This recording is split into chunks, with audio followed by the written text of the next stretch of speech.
하나님 우리가 가족을 위해 투자하기를 원하십니다. 하나님이 세운 제도는 크게 두 가지예요. 하나는 가정을 세웠죠. 아담과 하와. 그리고 교회입니다. 교회. 네. 육신의 가족이 있고 그리고 영혼의 가족이 있어요. 부모의 피로 받은 가족이 있고 예수 그리스도의 피로 받은 그런 가족이 있죠. 교회. 그래서 우리는 이 육의 가족과 영의 가족이 같이 우리가 있는 것입니다. 투자라는 단어가 주로 이제 금융에 관한 거긴 하지만 그러나 투자는 굉장히 다양한 방법으로 이해가 될 수 있죠. 보통 장기 투자가 있고 단기 투자가 있는데 하나님이 원하시는 투자, 하나님이 하시는 투자의 방식을 따라가는 게 좋아요. 그 방식은 주로 장기 투자예요. 물론 때로는 단기 투자도 필요해요. 그러나 항상 하나님은 전체적인 하나님의 경륜과 섭리 안에서 서서히 투자하셔서 일을 이루시는 것을 보게 됩니다.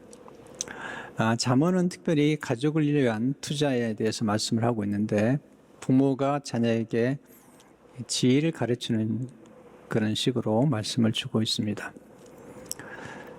투자를 잘하는 사람이 누굴까? 지혜롭게 투자하는 거죠. 어리석은 사람은 어리석게 투자를 하는 겁니다. 지혜는 분별력이죠. 오늘 잠언 3장의 말씀은 제가 정말 좋아하는 말씀이에요. 그리고 제 생애 가운데 큰 변화를 준 말씀 중에 하나죠. 잠언 3장은 가족을 위해 투자하는 원리를, 지혜를 가르쳐 줍니다. 1절, 2절을 보면 내 아들아 나의 법을 잊어버리지 말고, 내 아들아, 자녀에게 하듯 말씀하죠. 나의 법을 잊어버리지 말고 내 마음으로 나의 명령을 지키라. 그리하면 그것이 내가 장수하여 많은 해를 누리게 하며 평강을 더하게 하리라. 하나님의 말씀을 잊지 않고 지키면 오래 사는데, 이게 많은 해라는 것은 해가 더할수록, 날이 갈수록 평강을 더해주겠다. 그렇게 말씀하고 있습니다. 가족이라는 집을 잘 세우려면 제일 중요한 것이 지혜죠. 잠언 24장 3절에 보면 집은 지혜로 말미암아 건축되고 명철로 말미암아 견고하게 되며, 지혜로 말미암아 집이 건축되는 거죠. 하나님 우리에게 맡기신 자녀, 가족을 포함하겠죠. 모든 가족을 기업이라고 말해서 하나님의 기업이다. 시편 127편 3절에 보면 보라 자식들은 여호와의 기업이요 태 열매는 그의 상급이로다. 하나님의 기업이다. 또 상급이다. 그런데 예수님은 결혼하지 않으셨어요. 또 사도 바울도 결혼하지 않았고요. 그러나 예수님과 또 사도 바울에게는 영의 자녀들이 있었던 거죠. 영의 아들. 베드로도 영의 아들을 키웠죠. 마가라고 하는. 하나님이 보실 때 이 기업이라는 개념은 뭐냐면, 기업은 잘하면 우리에게 굉장히 많은 혜택을 주는 거죠. 이윤을 남기도록 만들어주는 것입니다. 기업은 잘 키우면 우리에게 유익을 주고 또 상을 받게 하는 거죠. 기업을 잘 키우려면 투자를 잘해야 돼요. 투자한 만큼 혜택을 받아 누리기 때문이에요. 아내도 기업이고 남편도 기업이에요. 아내가 남편을 내조한다는 것은 남편을 키우는 거예요. 원래 아내라는 말은 살림한다는 뜻을 가지고 있어요. 살림한다는 뜻은 키우는 거예요. 뭔가 맡기면 키우는 건데, 남편을 키우는 게 아내의 역할이에요. 어떻게 키우죠? 투자해야죠. 또 자녀도 키우고, 또 남편이 돈을 얼마를 갖다 준 상관없이 그걸 키울 수 있는 여인. 이게 이제 아내의 역할이죠. 또 남편도 아내를 키워야죠. 네, 예수님께서 신부된 우리들을 말씀으로 씻어 깨끗하게 하고 그리고 아름답게 만드신 것처럼 남편의 역할도 아내를 키우는 거죠. 아내에게 투자하는 것이 필요한 것입니다. 꼭 아내만 남편을 내줘야 되느냐? 그렇지 않아요. 외조도 중요한 거죠. 아내가 성장할 수 있도록 배려해주고 시간을 내어주는 것이 아주 중요해요.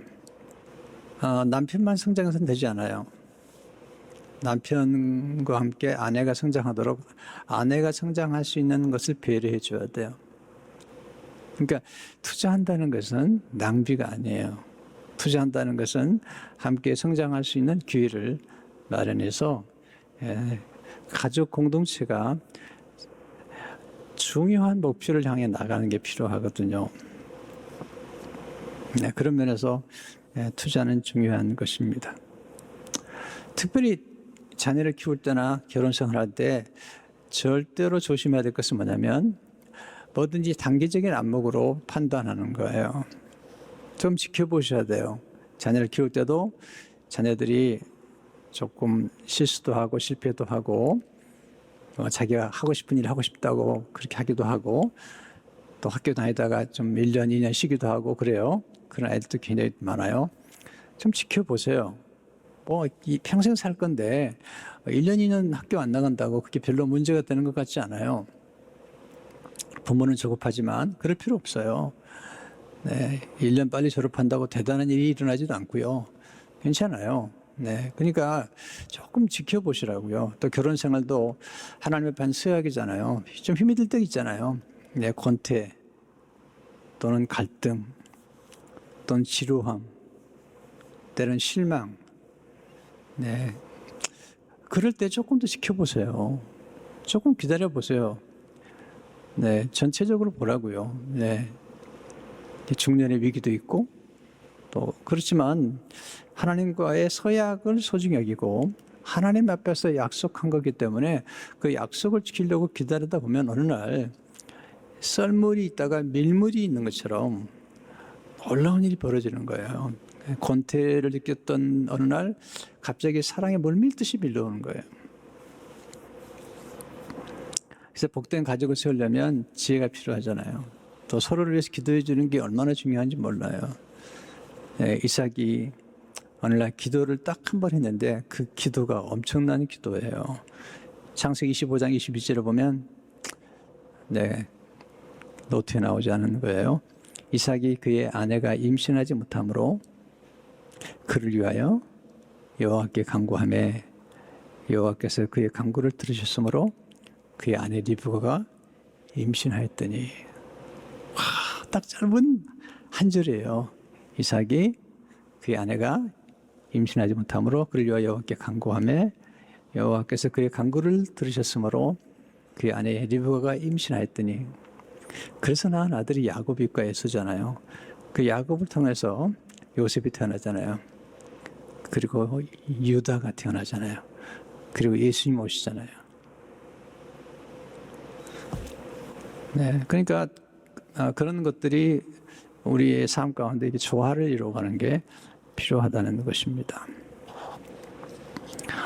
특별히 이제 자녀들에게 교육을 시작할 때 모든 투자는요 원칙적으로 빨리 시작하는 게 좋아요. 그래서 잠언 22장 6절에 보면 마땅히 행할 길을 아이에게 가르치라. 그리하면 늙어도 그것을 떠나지 아니하리라. 네, 어릴 적에 잘 가르치면 늙어도 떠나지 아니하리라.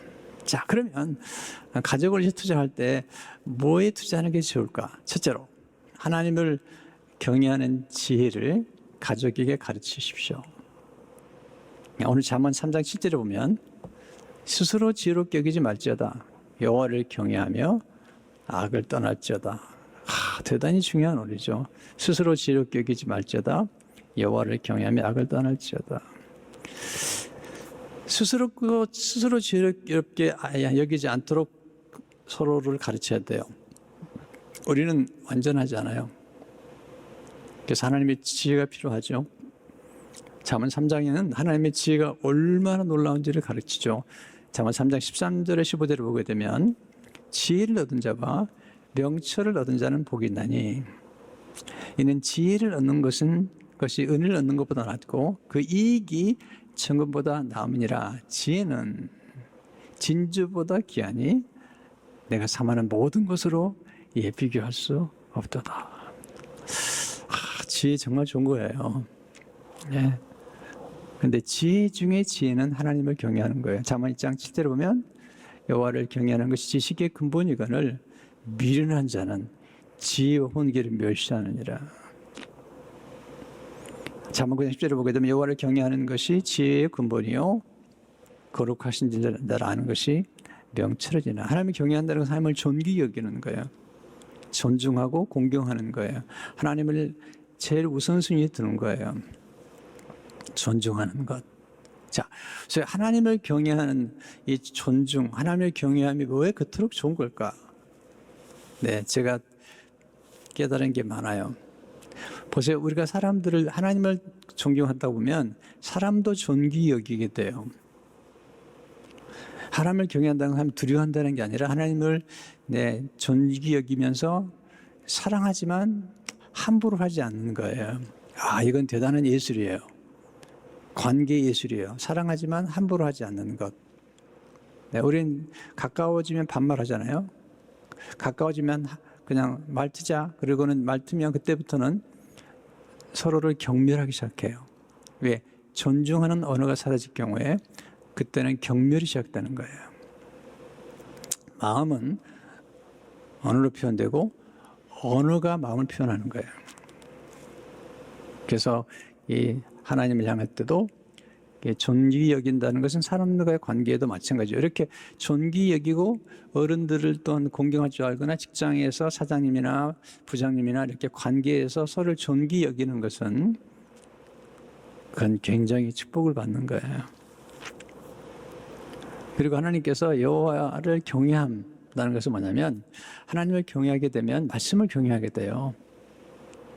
또 말씀을 전하는 사람들을 귀히 여기게 돼요. 하나님의 말씀을 전하니까 목회자 자신이 중요한 게 아니라 목회자가 하나님의 말씀을 대언하는 거잖아요. 하나님께서 하나님을 경외하는데 모든 복을 다 걸었어요. 모든 복을 다 걸어버렸어요. 하나님. 잠언 22장 4절을 보게 되면 겸손과 여호와를 경외함의 보상은 재물과 영광과 생명이라. 이게 전부예요. 재물 얼마나 필요해요. 근데 재물보다 더 중요한 뭐죠? 영광이죠. 아너 존경을 받는 거. 영광보다 중요한 게 뭐죠? 생명이죠. 이 겸손이란 그리고 여호와를 경외하는 보상은 모든 게 담겨 있는 거죠. 여호와를 경외하는 법을 가르친 방법은 제일 중요한 건 예배죠. 부모님들이 예배를 잘 드리는 것. 주일이면 예배를 잘 드리고 지금 이렇게 영상으로 예배를 드릴 때도 조금 단정하게 예배를 드리고 그런 자세들 또 교회 목회자들을 귀히 여기고 함부로 폄하하거나 욕하지 않는 것. 자녀들 앞에서 목회자를 욕하는 건 자녀의 영혼에 죄를 뿌리는 거예요. 목회자가 부족한 적이 많아요. 그러나 그렇게 하면 자녀의 영혼에 죄를 뿌리고 교회에 나가지 않습니다.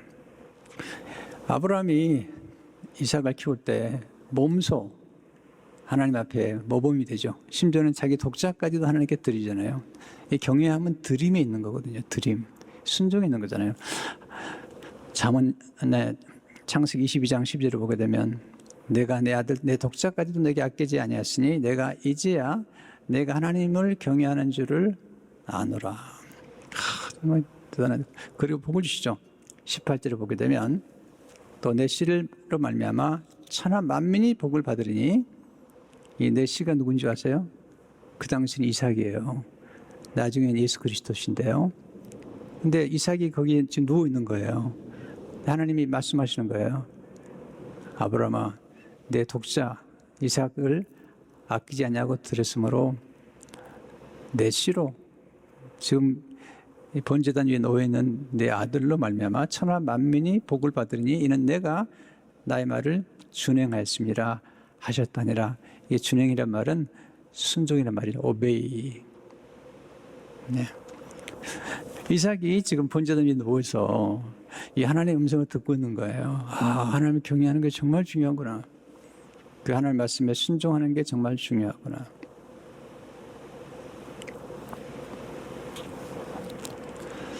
네, 하나님을 경외하는 것과 하나님을 범사에 인정하는 것을 우리가 가르쳐야 돼요. 잠언 3장 5절을 보게 되면 너는 마음을 다하여 여호와를 신뢰하고 내 명철을 의지하지 말라. 너는 범사에 그를 인정하라. 그러면 내 길을 지도하시리라. 범사에 하나님을 인정하면 하나님이 지도하시겠다. 평탄케 하시겠다. 내 길을 쫙 편하게 해주겠다. 그렇게 말씀하시는 거죠.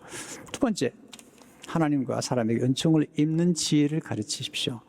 하나님과 사람에게 은총을 입는 3절 4절의 말씀 보시면 인자와 진리가 내게서 떠나지 말게 하고 그것을 내 목에 매며 내 마음판에 새기라. 그리하면 내가 하나님과 사람 앞에서 은총과 귀중히 여김을 받으리라. 보세요. 균형이 필요해요. 어떤 분은 저는 하나님께 인정받으면 돼요. 이런 분이 있는가 하면요, 극단적으로 어떤 분은 하나님 상관없이 사람에게만 인정받으려고 하는 경우가 있잖아요. 그러지 말고 하나님과 사람 앞에서 은총과 귀중히 여김을 얻는 길, 그 길을 얻는 게 필요해요. 성경에 보세요.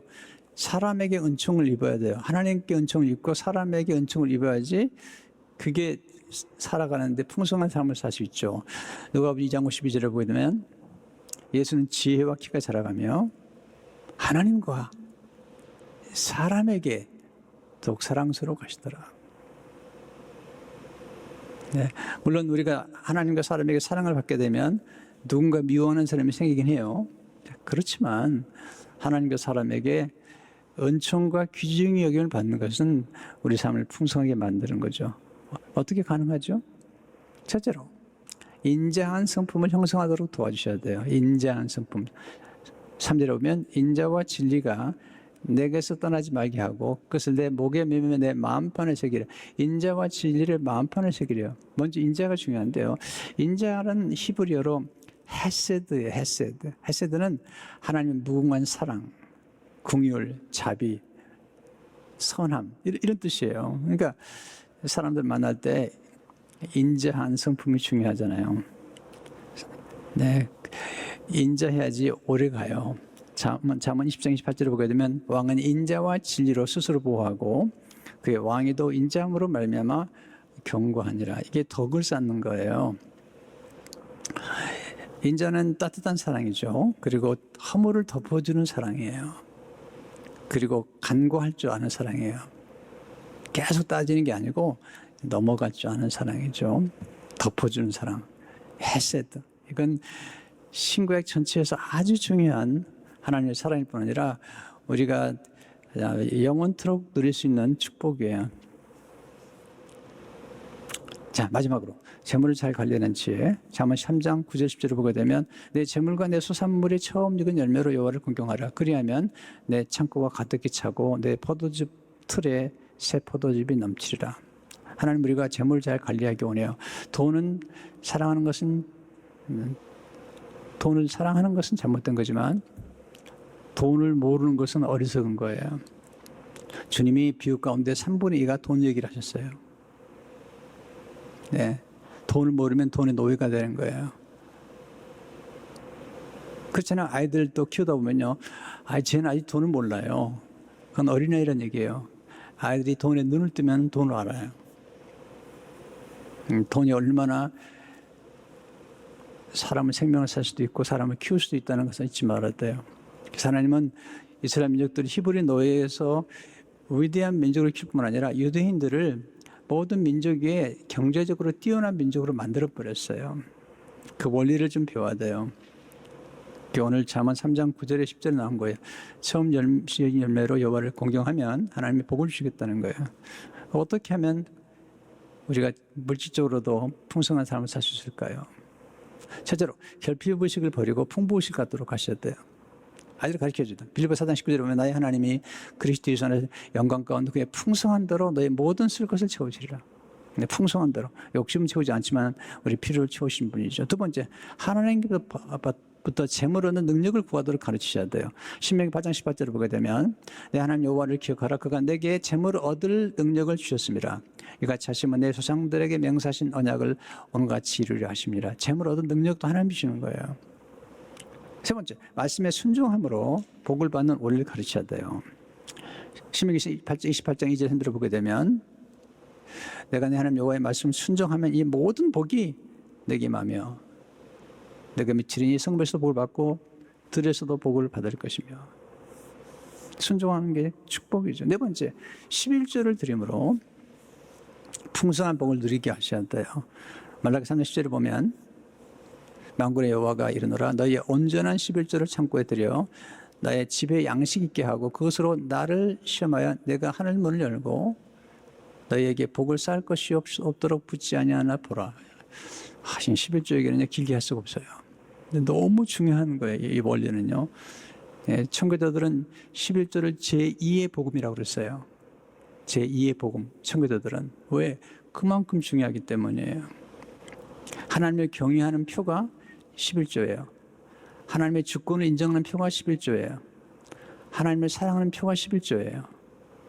물질 있는 곳에 마음이 있는 거예요. 다섯 번째, 농작의 법칙을 지킴으로 풍성한 복을 누리게 하셔야 돼요. 갈라디아서 7절을 보게 되면 스스로 속이지 말라. 하나님은 업신여김을 받지 아니하시나니 사람이 무엇을 심든지 그대로 거두리라. 고린도서 9장 1절에 보면 이것이 곧 적게 심다는 적게 거두고 많이 심다는 많이 거둔다 하는 말이로다. 심은 종류들을 거두게 돼요. 저는 너무 많은 경험을 했어요. 이런 것도. 사랑을 심으면 사랑을 거두고요. 쌀을 심으면 쌀을 거두어요. 자녀들을 영적으로 가난하게 만들려면 여러분들이 나 11조 안 해도 된다. 그렇게 가르치면 그럴 겁니다. 그러나 보세요. 10의 1조를 드리잖아요. 그러면 10의 9를 하나님이 책임져 주시는 거예요. 그리고 그렇게 하나님을 경외하는 가정이 잘못될 일이 없어요. 어떻게 잘못되겠어요? 말라기서 읽어보세요 한번. 제 얘기하는 게 아닙니다. 창세기 14장에 보면 멜기세덱 나오죠. 멜기세덱은 예수님과 같은 분이에요. 그 예수님과 같은 분에게 아브라함이 11조를 드리잖아요.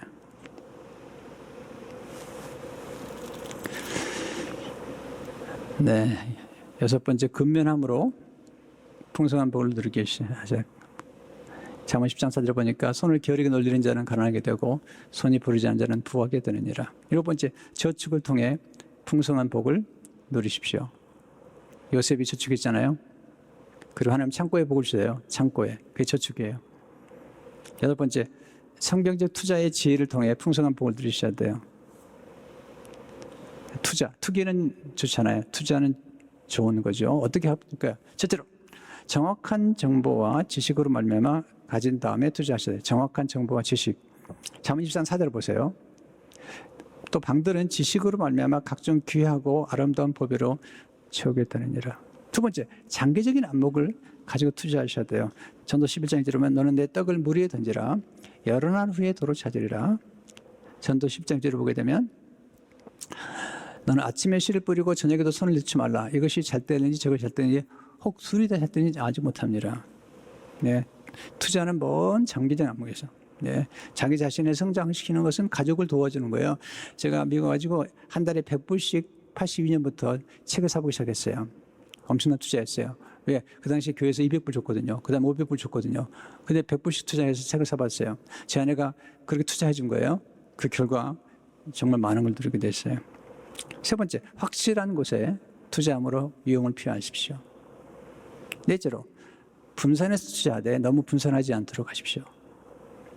전도 12장 2절에 보면 7에게나 8에게 나눠줄지어다. 무슨 재앙이 땅에 임하는지 내가 알지 못합니다. 다섯 번째, 하나님 일에 해가 되지 않는 투자해야 돼요. 건강을 망치면 안 되잖아요. 여섯 번째, 투자를 결정하기 전에 꼭 자문을 구하십시오. 잠언 15장 10절을 보게 되면 은은이 없으면 경영이 무너지고 지략이 많으면 경영이 성립하느니라. 일곱 번째, 가장 좋은 투자 중 하나는 빚을 빨리 갚는 거예요. 네. 여덟 번째, 하나님의 나라를 위하여 투자하는 것이 최상의 투자예요. 마태복음 6장 27, 27에 보면 오직 너희를 위하여 보물을 하늘에서 쌓아두라. 거기는 조미나 동록이 해하지 못하여 도둑이 구멍을 뚫지도 못하고 도지도 못하느니라. 마지막으로 축복과 존중의 언어를 통해서 가정을 세우는 일에 투자하셔야 돼요. 하루에 한 번씩 자녀를 축복해 주세요. 칭찬해 주세요. 정기적으로 자녀를 축복해 주십시오. 자녀에게 빌어준 복이 어떻게 역사하는지를 관찰해 보세요. 자녀의 성장에 따라 축복의 내용이 실화가 되고 그 범위가 확장될 수 있습니다. 자녀의 인생의 전환점이 되도록 축복해 주십시오. 저 굉장히 빨리 갔지만 나중에 좀 더 들어오면 굉장히 도움이 될 거예요. 성도 여러분, 가정이 잘 돼야 돼요. 가정 천국을 만들어야 돼요. 근데 중요한 게 균형이에요. 균형. 영혼, 하나님과의 관계, 인간관계, 또 물질도 균형을 이루어야 돼요. 그래야만이 우리가 축복의 통로가 되는데 도움이 돼요. 지금 좀 부족해도 괜찮아요. 지금도 늦지 않았거든요. 오늘 들은 말씀들을 기억하면서 쭉 배워나가면 큰 도움이 되리라 생각이 돼요. 기도하겠습니다.